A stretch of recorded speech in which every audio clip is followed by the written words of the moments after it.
অহংকার আর হিংসা ত্যাগ করো, কারণ তুমি এই পৃথিবীর অতিথি, মালিক না।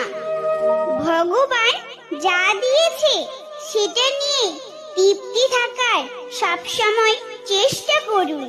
ভেবে দেখবেন ভগবান আপনাকে যা দিয়েছে সেটুকুই অনেক মানুষ পায়নি। অপরকে নয়, পরিবারকে ভালোবাসুন। মৃত্যুর পর জীবনের সবচেয়ে কঠিন সত্য কি জানেন? স্ত্রী সাথ দেবে বাড়ির চৌকাঠ পর্যন্ত, সমাজ সাথ দেবে শ্মশান পর্যন্ত, পুত্র সাথ দেবে আপনাকে অগ্নি দান করা পর্যন্ত। আপনার সাথে যদি কিছু যায় সেটা শুধুমাত্র আপনার কর্ম। রাধে রাধে।